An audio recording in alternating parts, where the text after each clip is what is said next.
Hi friends, welcome to my channel Telugu wall. Friends, ఈరోజు న్యాచురల్గా హోమ్లోనే rose వాటర్ని ఎలా తయారు చేసుకోవాలో చూపిస్తాను. దీనికోసం మనకు కేవలం గులాబీ పూలుంటే సరిపోతుంది.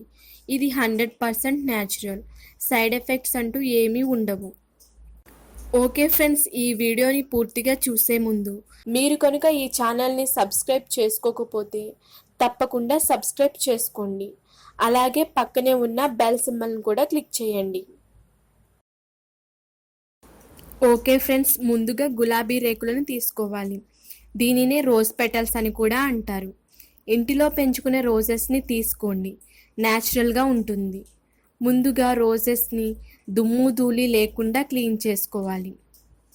ఎందుకంటే మనము ఫేస్ మీద యూస్ చేస్తాం కదా, దానివల్ల ఎటువంటి ప్రాబ్లం లేకుండా ఉంటుంది. ఇలా వాటర్ వేడయ్యాక ఈ రోజ్ పెటల్స్ని వీటిలో వేయాలి. స్టవ్ సిమ్లో పెట్టుకోవాలి. 5 to 10 minutes వరకు వేడి చేసుకోవాలి. ఇది చాలా బాగా యూజ్ అవుతుంది. ఇలా స్పూన్తో మిక్స్ చేసుకుంటూ ఉండాలి. ఇది న్యాచురల్గా తయారు చేసుకుంటున్నాం.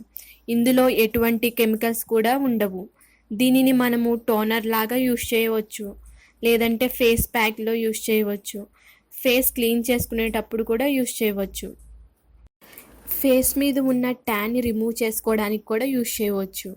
మార్కెట్లో నిల్వ ఉండడానికి కెమికల్స్ కలుపుతూ ఉంటారు. ఇలా ఇంట్లో తయారు చేసుకుంటే న్యాచురల్గా ఉంటుంది. ఇలా రోజ్ పెటల్స్ అన్నీ వైట్ కలర్లోకి వచ్చే వరకు వేడి చేసుకోవాలి. వాటర్ కలర్ కూడా చేంజ్ అవుతుంది. తరువాత స్ట్రైనర్ సహాయంతో వడపోసుకోవాలి. దీనిని 15 days వరకు స్టోర్ చేసుకోవచ్చు. బయట కొనేదానికన్నా ఇలా ఇంట్లోనే తయారు చేసుకుంటే చాలా మంచి రిజల్ట్ వస్తుంది. చూశారు కదా ఫ్రెండ్స్, న్యాచురల్గా హోమ్లోనే తక్కువ ఖర్చుతో రోజ్ వాటర్ని ఎలా తయారు చేసుకోవాలో మీరు కూడా తప్పకుండా ట్రై చేయండి. మీకు కనుక ఈ వీడియో నచ్చినట్లయితే లైక్ చేయండి, మీ ఫ్రెండ్స్కి కూడా షేర్ చేయండి. మీరు కనుక ఈ ఛానల్ని సబ్స్క్రైబ్ చేసుకోకపోతే తప్పకుండా సబ్స్క్రైబ్ చేసుకోండి. అలాగే పక్కనే ఉన్న బెల్ సింబల్ని కూడా క్లిక్ చేయండి. Thank you friends.